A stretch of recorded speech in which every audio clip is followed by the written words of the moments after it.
Naikkan syukur padamu Yesus, ku sembah sujud kepadamu Tuhan, di hadapan tahta kemuliaan-Mu.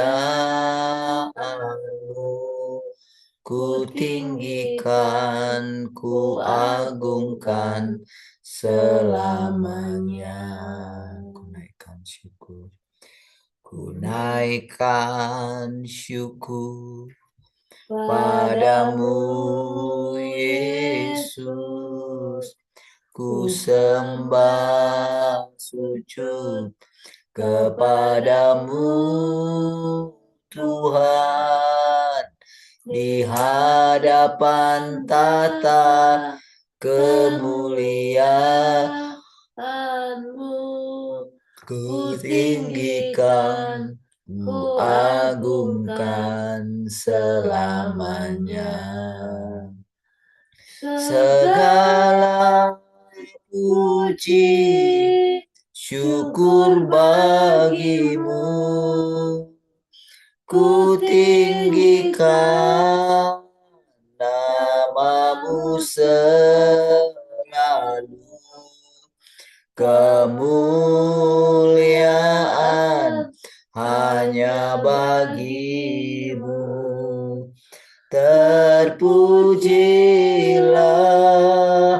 nama-Mu. Sekarang katakan, ku naikkan syukur. Ku naikkan syukur padamu Yesus. Ku sembah sujud kepadamu Tuhan, di hadapan tahta kemuliaan-Mu. Ku tinggikan, ku agungkan selamanya. Segala puji, segala puji syukur bagi-Mu. Ku tinggikan nama-Mu selalu. Kemuliaan hanya bagi-Mu. Terpujilah nama-Mu, segala puji, segala puji syukur bagi-Mu. Ku tinggikan nama-Mu selalu. Kemuliaan hanya bagi-Mu. Terpujilah nama-Mu, kemuliaan, kemuliaan hanya bagi-Mu. Terpujilah nama-Mu, kemuliaan, kemuliaan hanya bagi-Mu. Terpujilah nama-Mu.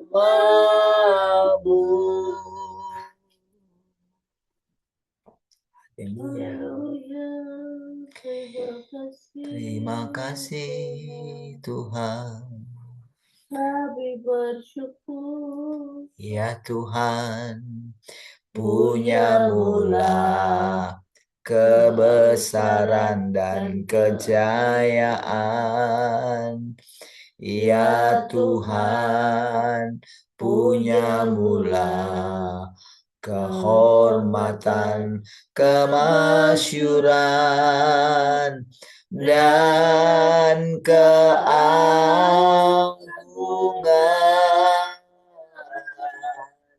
Segala yang di langit dan yang di bumi, kepunyaanmu.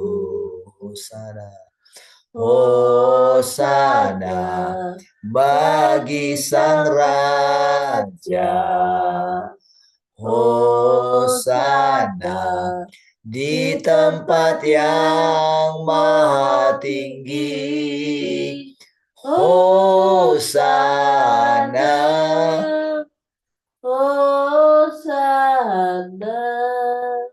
Hosana bagi Dia. Ya Tuhan, ya Tuhan, punya mula kebesaran dan kejayaan.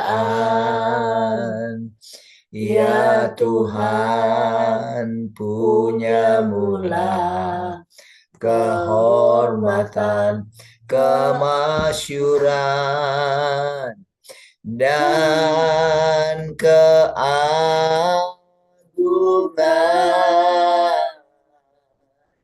Segala yang di langit dan yang di bumi, kepunyaanmu.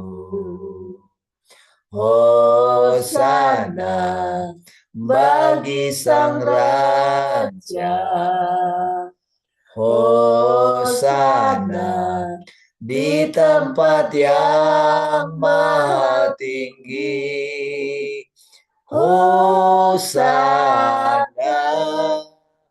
Hosana, Hosana bagi Dia. Hosana, Hosana bagi Sang Raja, Hosana di tempat yang maha tinggi, Hosana, Hosana, Hosana bagi Dia.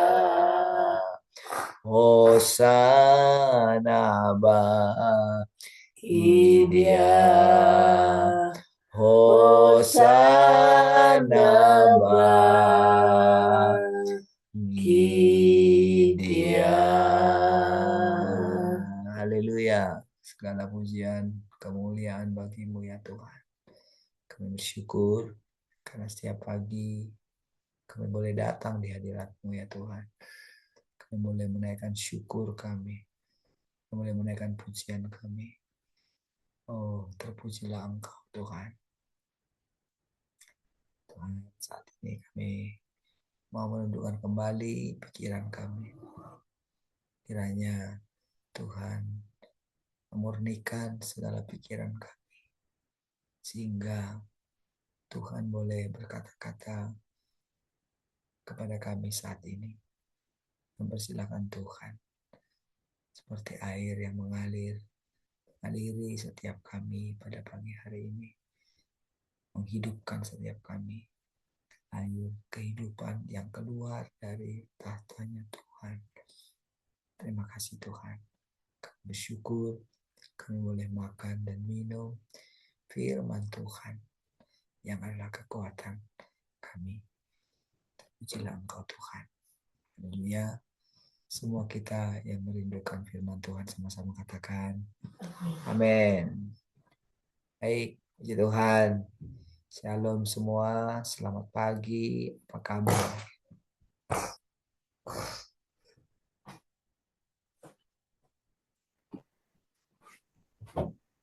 Salam semua, selamat pagi, kabar baik, kabar sehat, berkat Tuhan melimpah. Yes, yes, yes.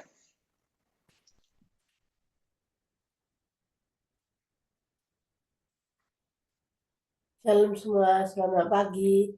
Kabar baik, kabar sehat, berkat Tuhan melimpah. Yes, yes, yes.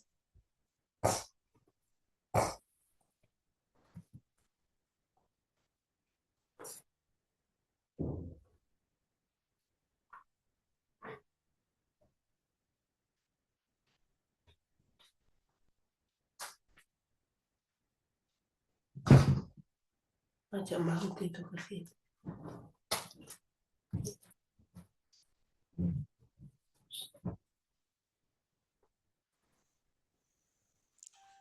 Shalom semuanya, selamat pagi. Kabar baik, kabar sehat, berkat Tuhan melimpah. Yes, yes, yes. Oh enggak sih buat berhenti.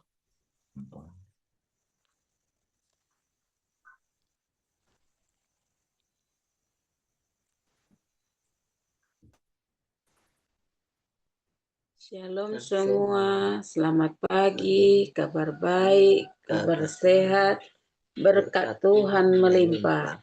Yes, yes, yes.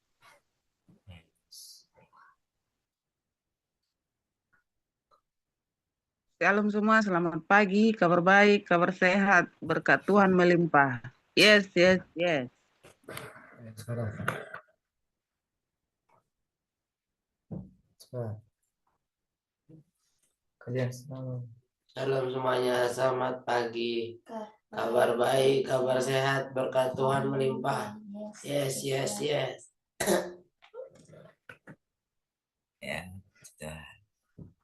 Ada yang mau sharing?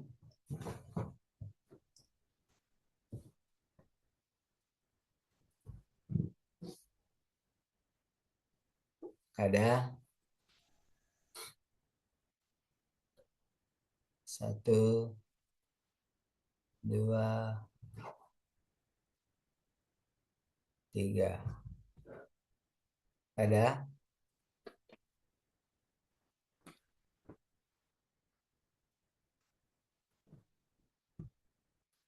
Kalau nggak ada kita mulai ya.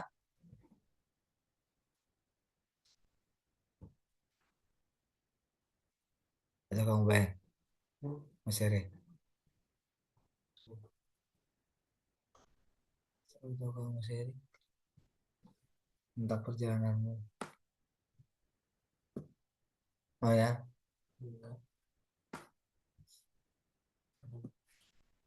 Baik. Mari kita mulai ya.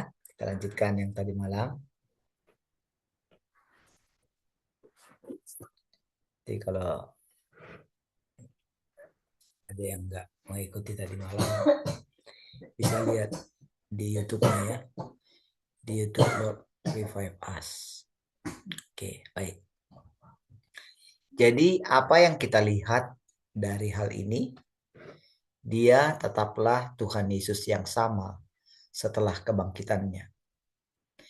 Esensinya tidak berubah. Ya. Namun, disinilah Tuhan Yesus yang telah bangkit dari kematian dan kembali dari dunia roh ke dalam rupanya yang semula dengan wataknya yang semula dan dengan pemahamannya akan umat manusia dari sejak dia masih berada dalam daging. Sehingga dia mencari Thomas terlebih dahulu dan membiarkan Thomas menyentuh lambungnya. Tidak hanya membiarkan Thomas melihat tubuh rohnya setelah kebangkitan, tetapi juga membiarkannya menyentuh dan merasakan keberadaan tubuh rohnya. Wah. Dan sepenuhnya melepaskan keraguannya.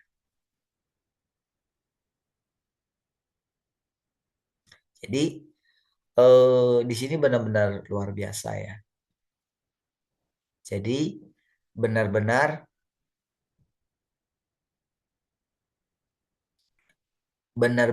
dia bisa merasakan tubuh roh gitu.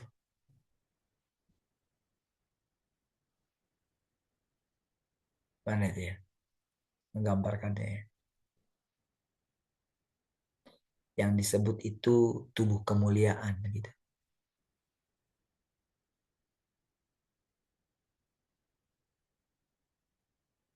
Tanpa perlu casing lagi gitu. Tanpa perlu tubuh daging lagi gitu. Itu kan luar biasa sekali ya, bisa memegang tubuh roh gitu. Sama, sebetulnya semua esensinya sama gitu ya. Tapi eh, yang dipegang oleh Thomas itu sebetulnya itu sudah tubuh masa depan kan gitu. Jadi dari situ kan kita juga dapat mengerti, oh berarti kematian Tuhan itu juga itu sesuatu yang luar biasa juga ya.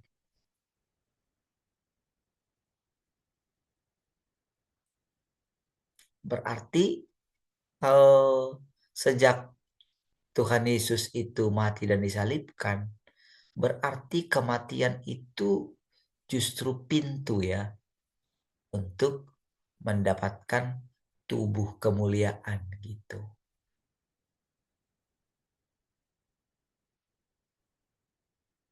Kalau kita perhatikan gitu ya. Jadi kalau kita baca dari apa yang disampaikan oleh Paulus gitu ya. Nanti kalau saudara baca gitu ya. Mungkin dari pelajaran mungkin dulu kita belajar KOM ya atau dulu SOM namanya Sekolah Orientasi Melayani. Eh, kita itu mendapatkan gambaran yang mungkin eh,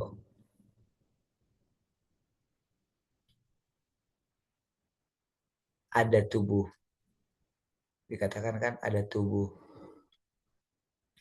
daging, ada tubuh duniawi, ada tubuh rohani gitu kan. Lalu ada tubuh kemuliaan gitu yang telah dibangkitkan kan gitu ceritanya.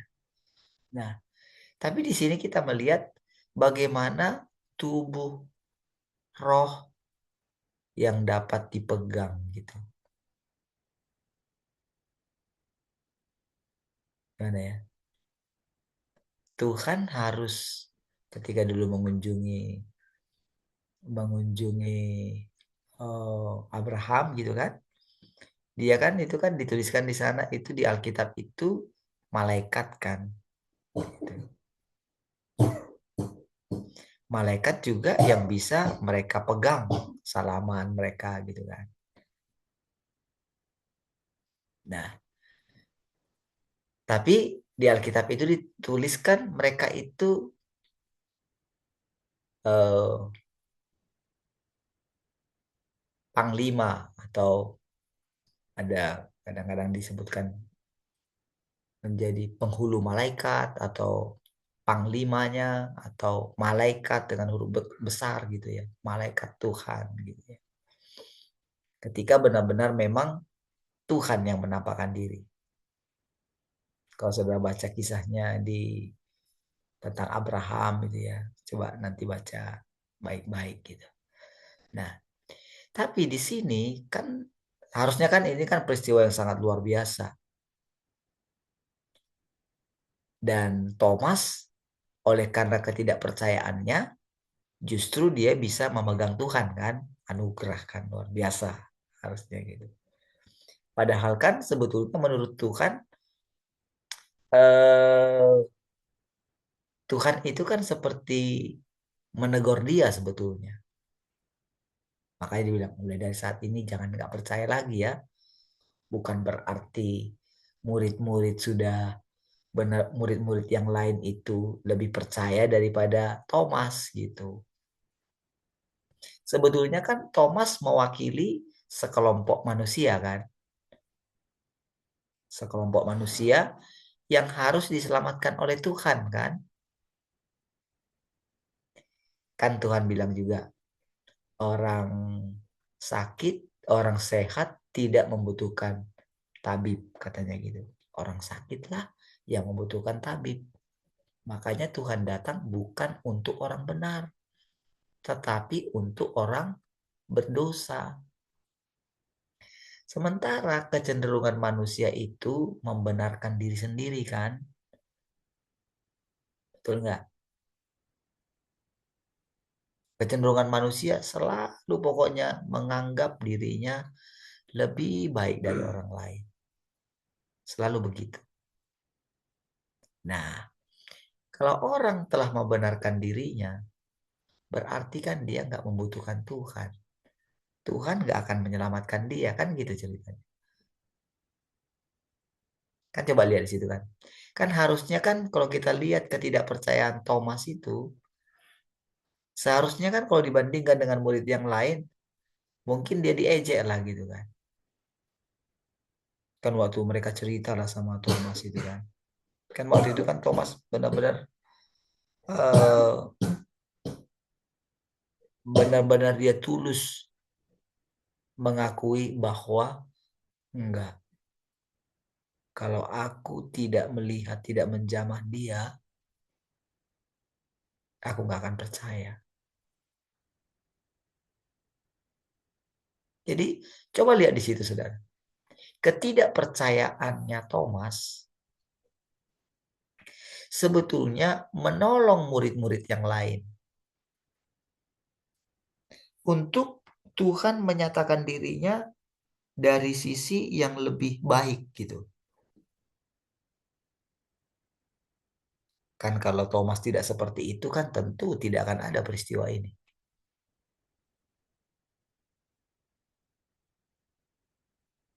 Ya kan? Coba lihat ketika Tuhan juga berkata-kata kepada Petrus kan? Kan karena dia menyangkal Tuhan lah. Ya kan?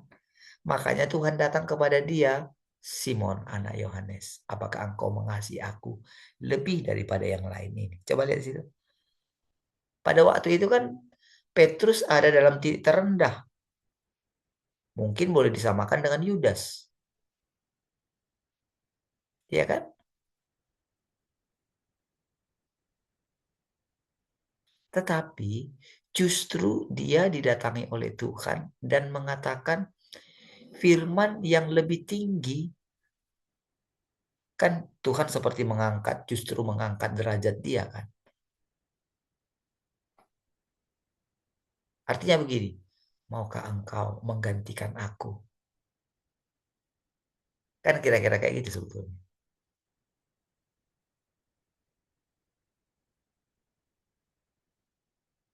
Yang dikatakan Tuhan kepada Petrus, maukah engkau mengasihi aku lebih daripada yang lain? Sampai 3 kali kan, gembalakanlah domba-dombaku. Yang lain sepertinya kan gak ada kan. Tapi apakah mereka ini seperti diprioritaskan Tuhan? Tidak. Ini adalah tahapan daripada pekerjaan Tuhan. Makanya kan Tuhan Yesus kan, kenapa dia mencuci kaki murid-muridnya? Dia melayani, dia membersihkan, dia ikat pinggangnya, dia ambil kain itu kan dia ikat pinggangnya kan gitu. Dia membasuh kaki murid-muridnya, tahu nggak casnya?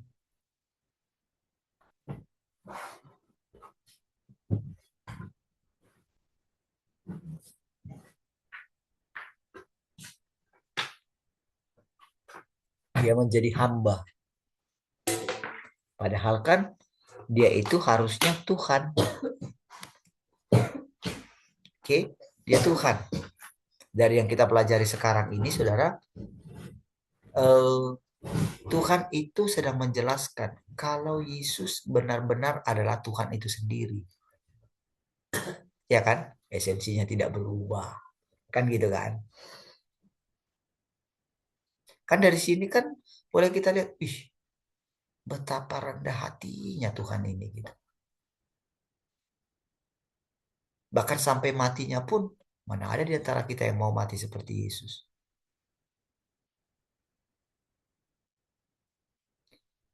Petrus ketika disalibkan terbalik, dia itu harus memohon sama Tuhan. Sampai tidak ada apa ya, tidak ada unsur ingin menyaingi Tuhan.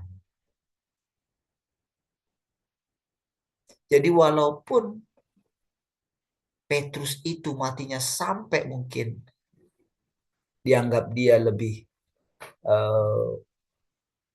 karena nggak layak, sebetulnya jauh di dalam dirinya itu tetap, kenapa dia masih harus memohon sama Tuhan.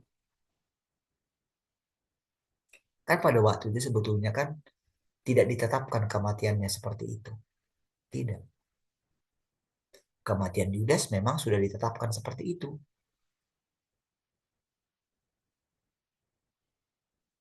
Ya kan? Sudah dicatat di dalam kitab Mazmur tentang kematian dia. Nanti baca kitab Mazmur tentang kematian Yudas. Oke. Sementara Petrus tidak. Kan kalau kita bandingkan harusnya kan adalah dicatat tentang kematian dia di kitab Mazmur gitu. Lihat orang mungkin yang kalau kita bandingkan dia dengan Yudas Iskariot gitu. Sampai kematian Yudas Iskariot telah dinubuatkan. Petrus tidak. Dan kan Tuhan hanya menyatakan, pada waktu muda engkau bebas kemana engkau pergi. Tapi ketika engkau menjadi tua, engkau akan memberikan tanganmu untuk diikat dan kakimu, dan engkau akan dibawa ke tempat yang tidak kau kehendaki. Kan pasti saudara, dia sepanjang hidupnya dia itu merenungkan gitu. Seperti apa nanti kematian dia? Pastikan sama seperti kita juga. Tuhan Yesus saja mengalami kegentaran. Apalagi Petrus. Pastikan. Pastikan dia akan mengalami seperti mau mati rasanya. Tapi dia mendapatkan penjelasan-penjelasan dari Tuhan secara pribadi. Sampai dia memutuskan. Kan waktu dia pertama mengikut Tuhan. Kan di dalam dirinya dia sudah rela mau mati bersama dengan Tuhan kan. Ketika yang lain. Kan sebetulnya Thomas juga kan begitu. Sebetulnya Thomas itu kalau saudara baca dalam kitab Yohanes itu kan. Pada waktu mereka ingin pergi ke menjumpai waktu Lazarus sudah mati gitu kan. Yang dikatakan Yesus, Lazarus sedang tertidur katanya. Kalau dia tidur ngapain lah, kan dia pasti bangun katanya. Enggak, dia sudah mati. Lalu kan murid-murid yang lain bilang, Tuhan, engkau waktu itu engkau di ini loh di sana ditolak mau dilemparin. Udah lupakah itu katanya. Lalu Thomas kan bilang begini, marilah kita pergi mati bersama dengan Tuhan. Lihat itu kan?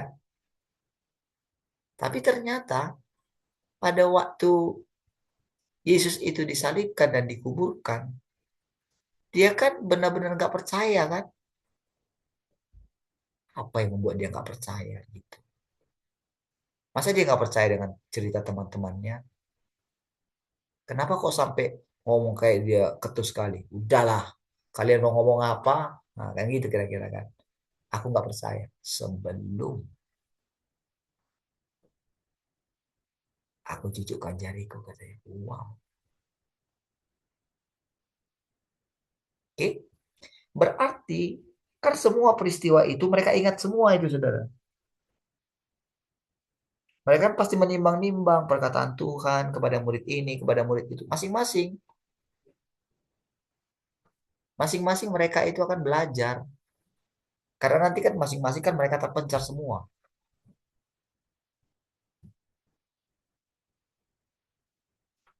Yakobus mati duluan, gitu kan. Dipenggal langsung kepalanya. Yang lain sempat lari kemana, menyebarkan Injil di sana.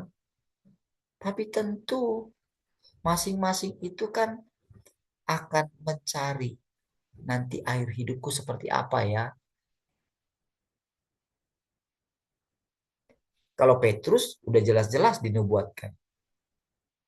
Kalau Yohanes juga sebetulnya Yohanes itu bersyukur gitu. Oleh karena keponya Petrus, dia mendapatkan nubuatan wah yang lebih keren gitu. Walaupun sebetulnya kan dia itu menjalani juga sampai digoreng kayak gitu dengan minyak yang sangat panas itu. Dia kan mengalami sebetulnya. Hanya saja dia nggak mati-mati gitu loh.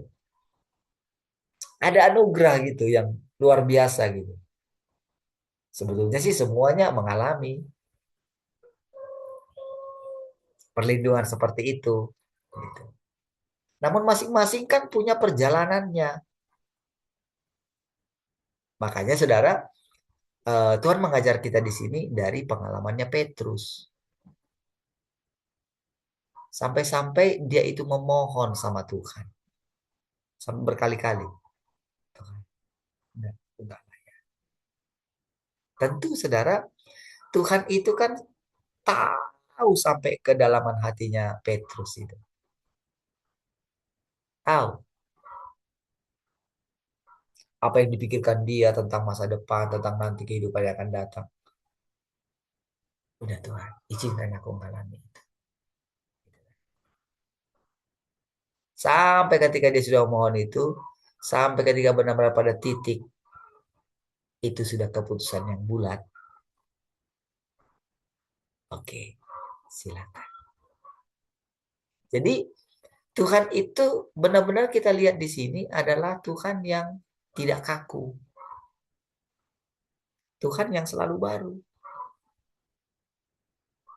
Dari situ kita melihat, saudara.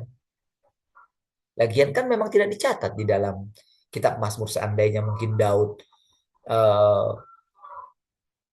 menubuatkan tentang kematian Petrus, mungkin ya apa yang sudah tertulis harus terjadi kan? Ini tidak. Puji Tuhan. Kan gitu kan?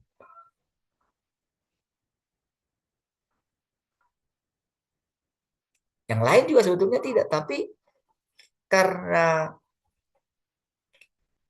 keadaan diri mereka. Jadi Tuhan menyelamatkan berbagai jenis orang gitu. Nah, salah satunya yang sedang kita bahas di sini adalah jenis seperti Thomas. Dan Tuhan menyelamatkan itu kenapa sampai dikatakan dia tidak menghendaki kematian orang fasik? Karena memang Tuhan menciptakan hanya satu manusia. Hanya satu aja diciptakan dia.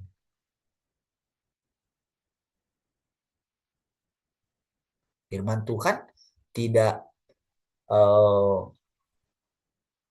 bukan dia tidak beraturan. Dia itu firman itu selalu saling menopang satu dengan yang lain.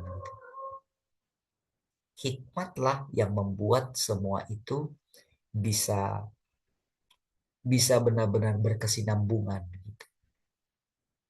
Di satu sisi seolah-olah Tuhan itu kayak A gitu. Ternyata di waktu lain itu Tuhan yang seperti A tadi seperti B gitu.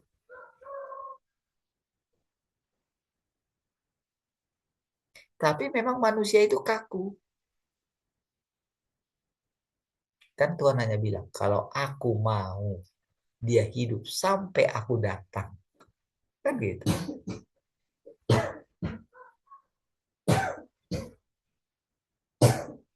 Itu bukan urusan. Dia nggak bilang tentang kematiannya, tentang Yohanes akan mati. Enggak. Tidak akan mati. Enggak bilang kayak gitu. Kalau aku mau. Sampai aku datang. Berarti kalau orang Kristen yang bacanya. Ya kan. Kalau kita dulu yang bacanya. Loh. Berarti dia nggak akan mati. Kan gitu ceritanya. sampai aku datang. Katanya kan kayak gitu kan. Bayangkanlah betapa betapa apa namanya terbelakangnya orang-orang yang tidak menerima kedatangan Tuhan yang kedua kali. Ya kan? Berarti kan harusnya ketika Yesus itu datang menampakkan diri kepada Yohanes, berarti kan itu sudah kedatangan Tuhan. Lihat, dia datang. Kan gitu ceritanya. Bukan nanti itu. Itu yang dilihat oleh Yohanes, dia datang. Tentu kan eh, tidak berbenturan kan firman itu. Kan betul kalau aku mau dia hidup sampai aku datang. Kan gitu ceritanya. Berarti kan digenapi kan di Pulau Patmos itu kan. Kan semua murid-murid yang lain sudah pada mati memang. Tinggal dia sendiri yang hidup. Semua sudah pada mati. Dia yang paling lama hidup. Dan dialah yang benar-benar matinya itu. Wah, dikuburkan baik-baik dia. Kan sudah mulai dalam ketenangan mereka.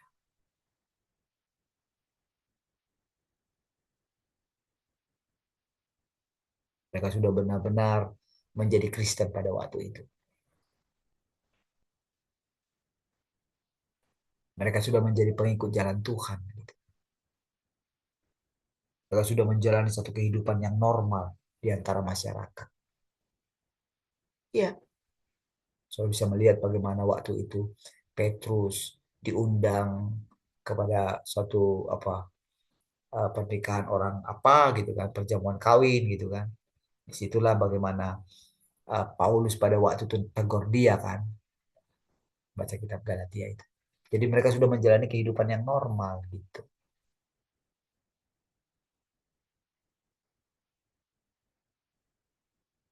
Ya. Nah, jadi perhatikan di sini saudara. Ketika Tuhan benar-benar memberikan, nih silakan nih. Ayo sekarang.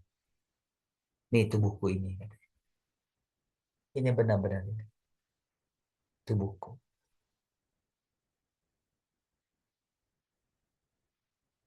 Harusnya kan, harusnya Tuhan Yesus kan tidak lagi. Orang sudah tubuh kemuliaan loh. Sudah tubuh roh loh. Harusnya kan nggak perlu lagi tubuhnya itu benar-benar masih berlobang kan gitu kan. Iya kan? Lambungnya itu kan harusnya kan nggak ada bekas lagi lah. Kan sudah tubuh roh.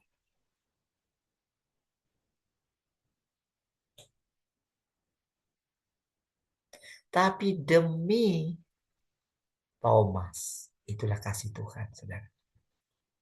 Yang dilihat itu bukan Thomas. Bukan. Yang dia lihat itu ciptaannya. Yang dia lihat manusia itu. Satu yang dia lihat. Seandainya disitulah saudara kita bisa melihat bagaimana Adam benar-benar belajar gitu. Mengenai kasih Tuhan yang luar biasa itu. Disitulah dia dari alam roh. Kan kita tahu saudara. Sebetulnya kan Adam itu terus tinggal dalam kesalahannya. Sampai kan kita melihat nggak ada lagi saudara pernah dia berbicara dengan Tuhan. Coba lihat dalam kisahnya. Nggak ada lagi dicatat tentang dia. Padahal dia masih hidup lama sekali. Terkubur dia kisahnya. Sampai ketika Henok itu saudara. Bisa benar-benar bergaul dengan Tuhan. Sepanjang zaman saudara. Adam itu harus melihat semua itu. Ya kan? Semua kan akan belajar. Jadi ketika benar-benar di situ Tuhan menunjukkan. Itu kan semua belajar.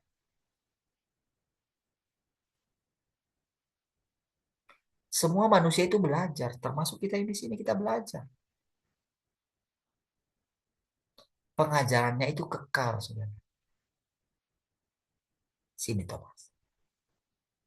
Dari sekarang, jangan tidak percaya lagi ya. Coba saudara, saudara ada di pihaknya Thomas pada waktu itu. Apa yang saudara rasakan?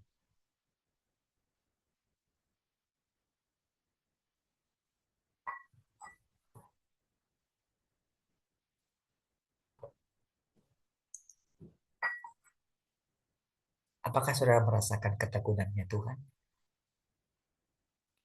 Apakah saudara merasakan tekadnya Tuhan? Apakah saudara melihat kesabarannya Tuhan?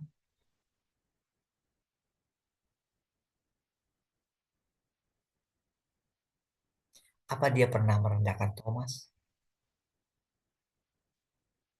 Tidak. Dia membuat semua ciptaannya ini benar-benar mengenal letaknya Tuhan. Ya. Itulah yang Tuhan inginkan kita dapatkan, saudara. Pengenalan akan kebenaran. Pengenalan akan wataknya Tuhan. Sebetulnya Tuhan itu seperti apa sih? Itu yang mau Tuhan itu, kita itu membongkar semua. Segala pengetahuan kita yang lama tentang Tuhan. Coba lihat di sini. Coba sekarang bayangkan. Kalau Yesus itu benar-benar adalah Allah itu. Coba bayangkan. Iya.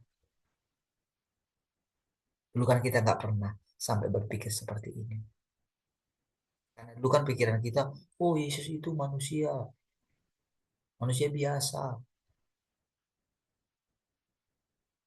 Apalagi dengan konsep Tritunggal, saudara. Kan seolah-olah terpisah kan mereka kan. Tapi sekarang Tuhan bilang, enggak. Yesus itu adalah Tuhan itu sendiri. Adalah Bapa itu juga. Sebetulnya enggak ada istilah Bapa anak. Walaupun Yesus mengatakan dirinya anak. Itu adalah tahapan, saudara. Untuk menolong umat manusia itu benar-benar dituntun dia seperti menuntun anak kecil. Gitu loh, saudara. Sampai mungkin sekarang orang masih berdebat aja. Tapi lihatlah, perdebatan itu kan bodoh sekali. Terus kalau memang seperti yang mereka pikirkan itu, mereka menanglah dengan pendapat mereka itu. Terus jadi gimana? Apakah mereka benar-benar jadi mengasihi Tuhan? Enggak kan? Mungkin mereka hanya menang aja, puaslah mereka, sombonglah mereka. Kan gitu, saudara. Yang perdebatan itu. Untuk apa perdebatan itu?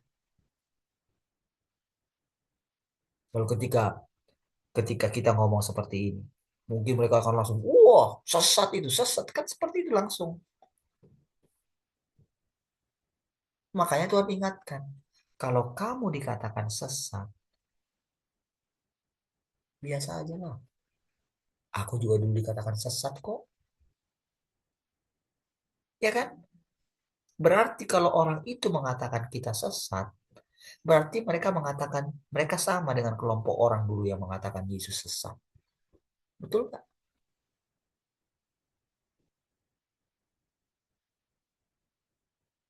Saudara, berkali-kali Tuhan bilang, kalau tidak ada orang yang berani, kalau tidak ada orang yang berani mengatakan, ketika Tuhan mengatakan, ketika dia mau jelaskan tentang anak laki-laki itu, siapa yang pernah bisa ngerti anak laki-laki itu? Nggak ada yang berani. Karena kan anak laki-laki itu berbicara mengenai Yesus. Siapa yang berani?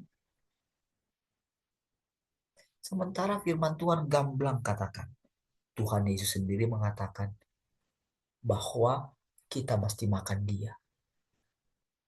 Kan gitu ceritanya. Kalau kamu gak makan dagingku dan minum darahku, kamu tidak layak bagiku.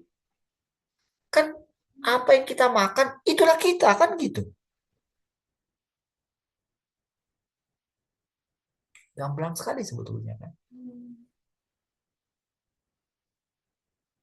Tapi karena kerusakan manusia, saudara. Disitulah mereka tidak mengerti bahwa manusia itu adalah bagian daripada Tuhan. Sangat dekat sampai dibentuk kita, saudara. Dengan tangannya kan. Makanya dikatakan kita dalam tangannya dia. Coba perhatikan. Itulah kita. Lihat betapa banyaknya orang yang masih seperti Adam yang dulu. Dia nggak pernah merasa layak dikasih Tuhan lagi. Bayangkan saudara, kalau kita lihat itu saudara, dia dan keturunannya. Coba lihat saudara. Di mana dia ketika Kain dan Habel itu saudara bunuh-bunuhan? Di mana dia? Dia sebagai seorang bapak.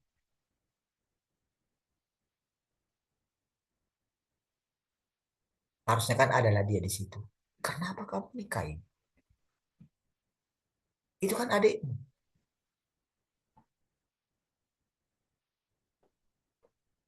Iya kan? Harusnya kan dia tahu, dia lihat pada waktu itu kejadian itu. Tapi Alkitab mencatat tidak dia lihat kejadian itu. Sampai selanjutnya sudah nggak ada. Nggak ada teladan yang sempat dipelajari. Karena nggak tertulis. Bayangkan sampai hidup dia mungkin 900 tahun. Lihatlah. Apakah ada sejarah yang biasa dia ceritakan kepada keturunannya?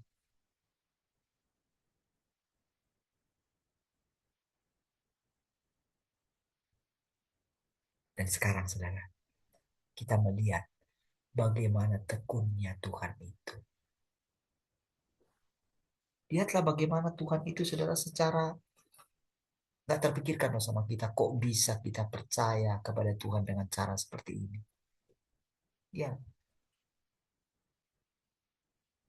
sampai benar-benar kita nggak ada kita melihat adakah yang masih berani meninggikan dirinya. Apa kita nggak malu kalau kita meninggikan diri kita? Kalau misalnya saya katakan, oh saya anak laki-laki itu.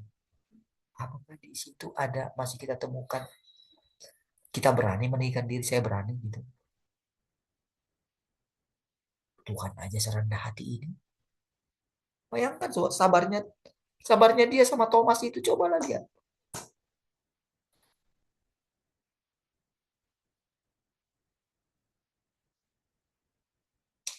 Itu saudara hal yang harusnya nggak bisa loh dia pegang Tuhan itu karena sudah tubuh kemuliaan.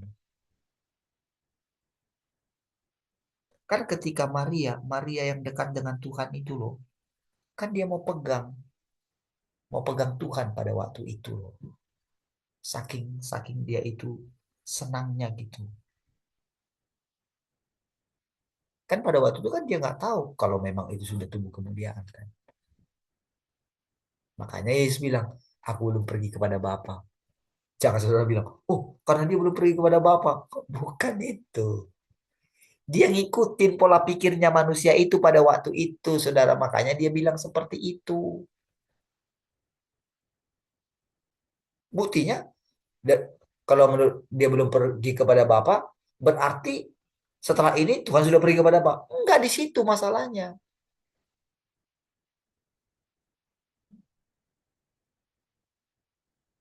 Buktinya di situ berarti kan bertentangan lah harusnya.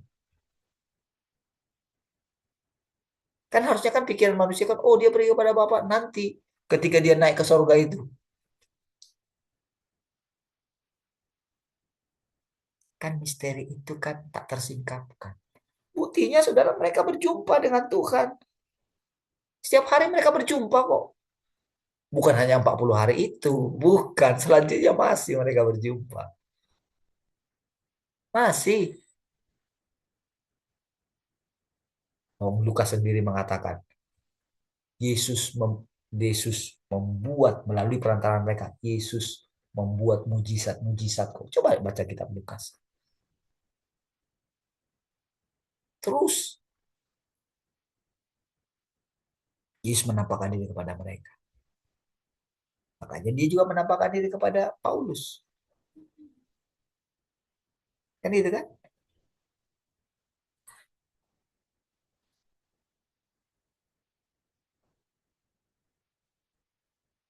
Nah, lihat di sini saudara. Lihat bagaimana Tuhan itu menjelaskan benar-benar sampai membuat kita yang seperti apapun kita ini. Kita kan nggak tahu kok sampai bisa penjelasan seperti ini. Mana-mana kita terpikir. Kok bisa benar-benar dia menjelaskan kepada kita. Dan kita benar-benar dengan tenang diajar oleh Tuhan. Ya kan? Apa yang mau kita perdebatkan? Apa gunanya kita perdebatkan? Kalau kita punya pikiran yang lain, ya sudah. Tuhan juga nanti akan menangani kita. Kan begitu kan? Apa kita nggak bisa punya pikiran yang lain? Nggak bisa. Karena Tuhan itu hidup kok. Kalau kita punya pikiran lain, silakan. Ayo. Tapi uji pengertianmu itu. Apakah benar seperti itu? Jangan keras kepala. Gitu. Kalau keras kepala, nanti kamu akan rugi. Ya. Sebelum Tuhan Yesus disalibkan, Thomas selalu meragukan bahwa dia adalah Kristus. Dan dia tidak mampu untuk percaya. Imannya kepada Tuhan dibangun hanya di atas dasar apa yang bisa dilihatnya dengan matanya sendiri. Apa yang bisa disentuhnya dengan tangannya sendiri. Tuhan Yesus sangat memahami iman manusia sejenis ini. Mereka hanya percaya kepada Tuhan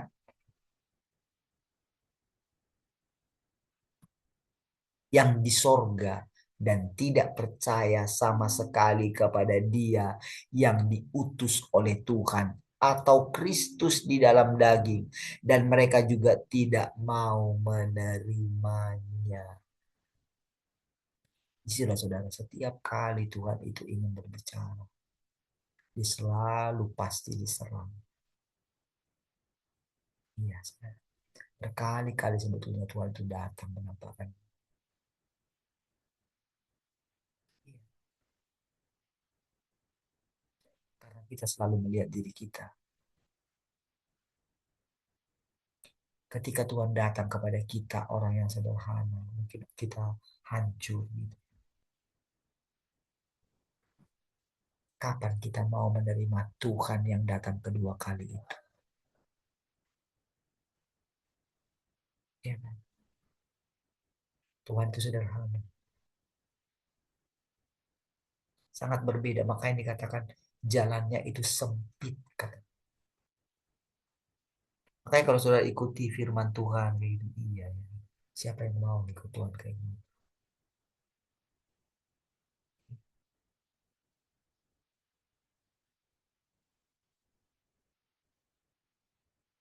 Ketika kita dalam keadaan terpuruk, ketika kita dalam keadaan sakit, Tuhan kata, sudah,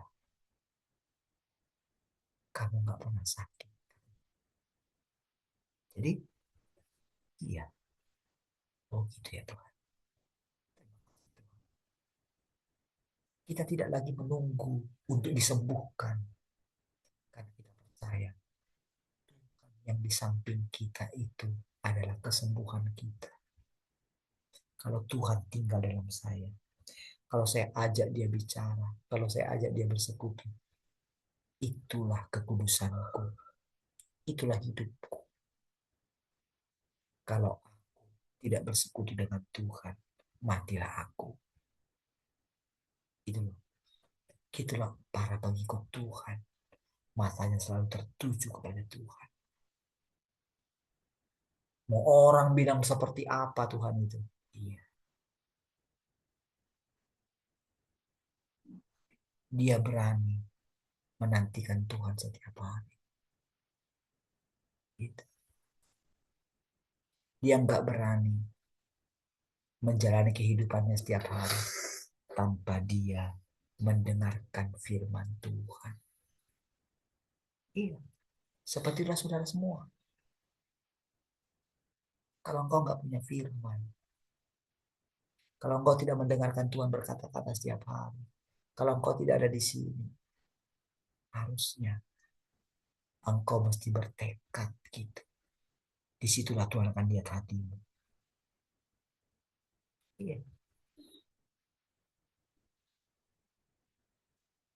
Beda kan? Ketika saya berbicara dari sini dibandingkan saya berbicara dari batu. Beda.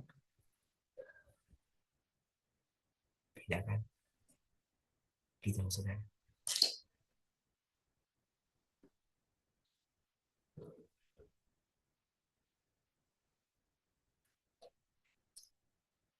Demi membuat Thomas mengakui dan percaya akan keberadaan Tuhan Yesus dan bahwa dia benar-benar adalah Tuhan yang berinkarnasi, Tuhan membiarkan Thomas mengulurkan tangannya dan menyentuh lambungnya.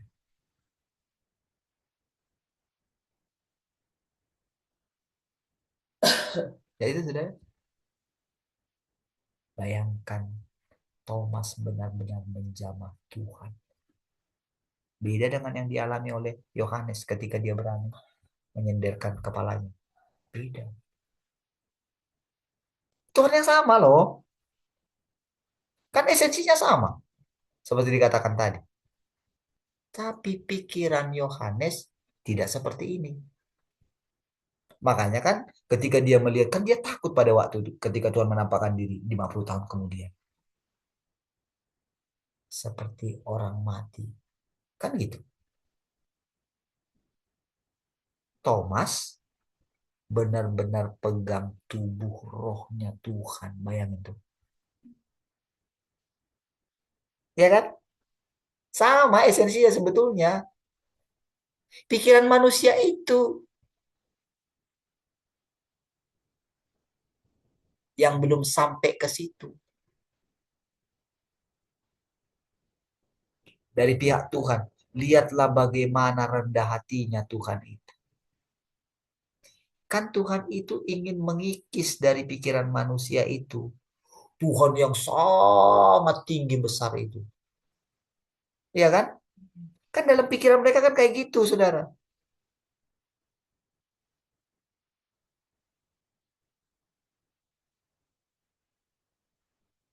Lihat bagaimana jelinya Tuhan, saudara. Ya, saudara, itu kan satu peristiwa yang sangat luar biasa sebetulnya kalau kita renungkan ini. Untuk manusia seperti Thomas ini. Tentu saudara kita tidak berkata, oh aku tidak seperti Thomas. Enggak gitu. Sama kita ini gitu loh maksudnya. Karena kan manusia cuma satu. Makanya ketika kita lihat Yohanes juga seperti itu. Pikiran kita. Ya kan? Coba kalau kita di pihaknya Yohanes pada waktu itu. Kan kayak hilang semua pengalaman kita bersama dengan Tuhan itu. Perasaan kedekatan kita dengan Tuhan. Kan pada waktu itu kan Yohanes itu kan di dalam dirinya ada sesuatu kayak gini loh saudara. Diam-diam karena dia masih hidup gitu kan. Yang lain sudah pada mati gitu kan. Kan pasti kan dalam diri dia, oh apa yang mau Tuhan lakukan ini? Kan gitu kan. Sama Paulus juga kayak gitu kan. Makanya dia berani hantam semua rasul-rasul yang lain kan. Karena dia merasa dirinya lebih tinggi. Tapi ini nggak diungkapkan dia itu.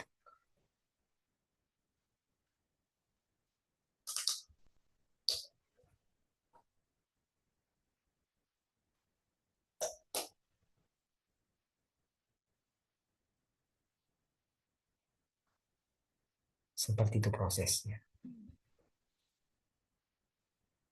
Apakah ada Tuhan membiarkan Thomas mengulurkan tangannya dan menyentuh lambungnya. Apakah ada perbedaan mengenai keraguan Thomas sebelum dan sesudah kebangkitan Tuhan Yesus?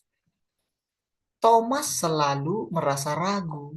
Dan selain dari tubuh roh Tuhan Yesus yang secara pribadi menampakkan diri di hadapannya dan membiarkannya menyentuh bekas paku pada tubuhnya. Tidak mungkin seorang pun mampu menghapuskan keraguannya dan membuatnya melepaskan keraguan tersebut.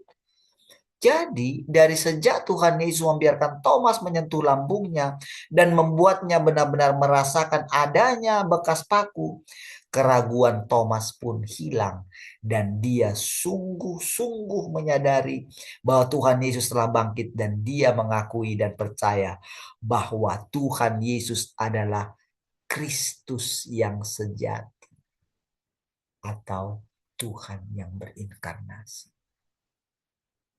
Kan selama ini kan mereka itu ragu dengan apa yang dialami oleh Maria kan.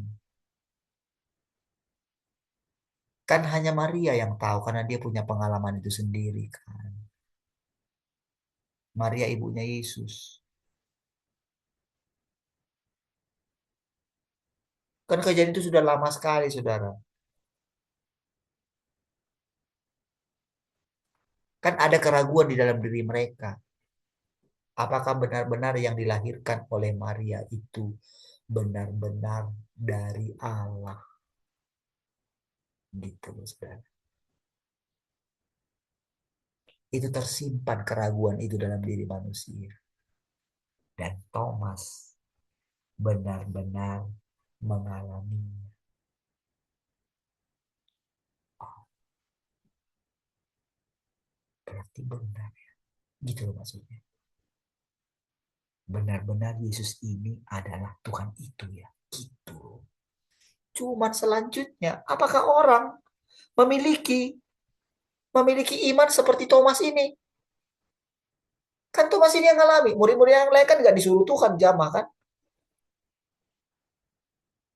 Ya kan?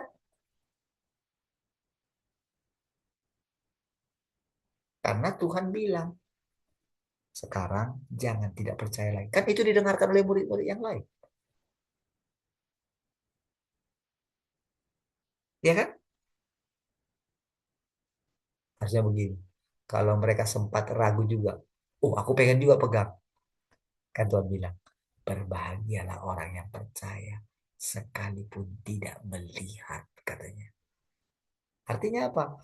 Walaupun Thomas benar-benar pegang tubuhnya Tuhan, justru Tuhan katakan apa? Lebih berbahagia orang yang gak pegang itu. Nah, naik lagi dong kita imannya. Kan gitu kan?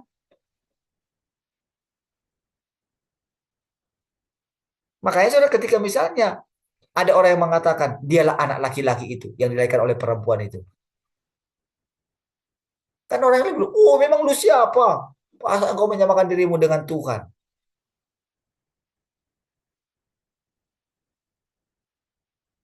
Orang yang ini, iya loh ngapain? Sombong juga nanti. Kira-kira kayak gitu kan. Tapi Tuhan menjelaskan, emang kenapa? Iya ya Tuhan ya, emang kenapa? Kalau kau menganggap dirimu lebih, berarti kan itu kan antikris kan, bukan Kristus kan? Iya ya Tuhan ya. Namun demi kamu bisa mengerti, langsung aku yang mengajar kamu.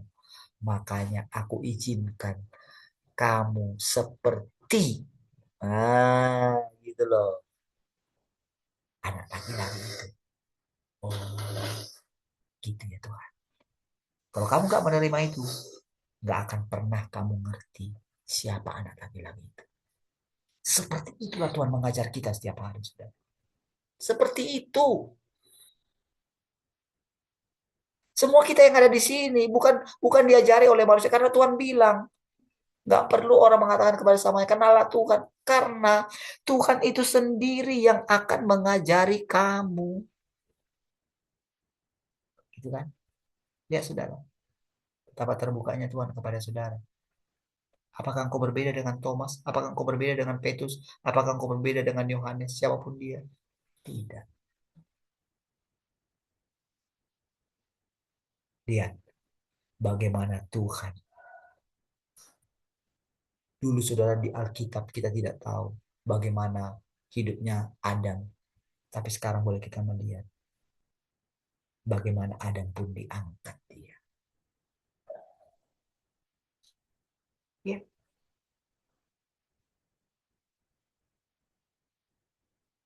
Dia benar-benar melihat, dia benar-benar kagum kepada Tuhan yang dulu dia pernah ajak bicara setiap hari. Sekarang kalau kita mengatakan bersuka cita melihat hari kita, itu kebenaran.